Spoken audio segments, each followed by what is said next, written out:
네, 안녕하세요. 보수주의 책방입니다. 네, 오늘 하루 잘 보내시고 계시는지요? 오늘도 이승만 대통령의 독립정신 한번 이어서 읽어보겠습니다.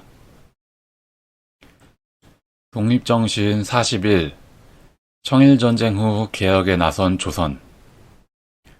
대한은 청일전쟁 이전까지는 청나라에 의존하는 생각을 버릴 수 없었으나 청나라가 패전한 후 청나라에 기대어온 낡은 생각을 버리고 개혁을 시작하게 되었다. 조정은 6조를 없애고 대신 8개 아문을 설치했다. 불필요한 관직을 폐지하여 재정 지출을 줄이고 세금 제도를 공평히 하여 관리들이 세금을 마음대로 늘리거나 줄이지 못하게 하고 경찰관을 배치하여 치안을 개선했다. 과거 제도를 폐지하고 신분이나 배경에 관계없이 유능한 인재를 채용하도록 했으며 한성과 각 지방에 재판소를 설치하여 조서와 본인의 범죄 사실에 대한 인정을 바탕으로 유죄를 확정한 후 처벌하게 함으로써 좌우 포도청에서 잘잘못을 제대로 가리지 않고 처벌하던 패단을 없앴다. 또한 황실 친인척과 한성과 각 지방 세력가들이 사사로이 남의 재산을 빼앗던 패단도 없애는 등 여러 가지 폐습을 금지했다.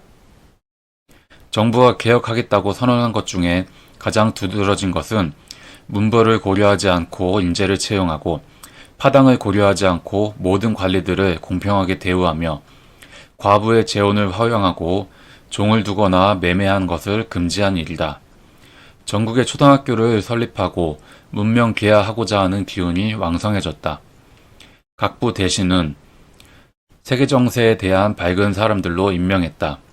그들 대부분은 외국 유람도 하고 공부에도 힘쓰던 자들이다.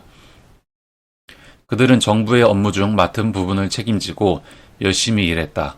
과거에 완고했던 대신들도 물러가 자취를 감추었으니 개혁을 방해할 사람이 많지 않았다. 각국은 이 같은 개혁을 칭송하면서 개혁을 쉬지 않고 계속한다면 몇 년 후에 대한은 문명된 새로운 나라가 될 것이라고 했다. 이 같은 개혁이 너무 빠르지도 너무 느리지도 않게 10년 동안 꾸준히 시행되었더라면 지금쯤 대한의 국력과 백성들의 생활 수준은 거의 일본 수준에 이르렀을 것이다. 대한이 러일 전쟁의 원인이 되었다는 비난도 받지 않았을 것이고 러시아와 일본의 군대가 우리나라에 들어올 리도 없었을 것이며 또한 일본이나 러시아의 영향을 받지 않고 자유를 보존할 수 있었을 것이다. 불행하게도 당시 집권 세력은 폭넓은 지식으로 백성들을 계몽시켜 그들의 협력을 받지 못했다.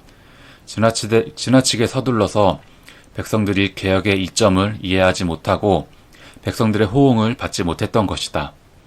집권 세력은 일본 공사 미우라와 협력하여 개혁을 강제적으로 밀어붙이니 개혁에 대한 백성들의 저항이 더 커졌다. 을미년 1895년 8월 역적들이 일본 수비병을 데리고 궁궐을 침범하여 명성황후를 살해하고 만고에 둘도 없는 만행을 저질렀으니 차마 설명하기도 어렵다. 각국은 모두 크게 분노했으며 일본 공사 주도하에 감행된 그 같은 범죄에 대해 치를 떨지 않는 사람이 없었다.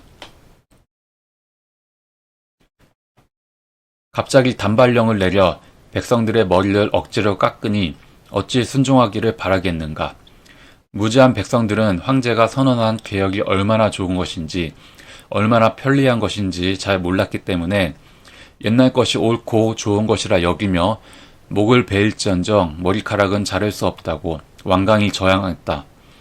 백성들에게 개혁의 이로운 점을 가르치기보다는 성급하게 강제적으로 시행하려 하다가 전국 각지에서 의병이 일어나 전국이 혼란에 빠졌다. 그해 1895년 12월 황제께서 러시아 공사관으로 피난하시니 이때부터 일본은 모든 영향력을 상실하고 러시아가 대한의 내정을 좌우했다. 대한의 독립과 주권이 또다시 훼손되었으며 개혁의 기반도 무너지고 말았다. 이는 우리 국민의 불행이었을 뿐 아니라 대한에 대한 일본의 노력도 큰 저항에 부딪히게 되었다. 특히 명성황후 시해에 관련된 일본 공사의 범죄는 엄청난 결과를 초래하고 말았다.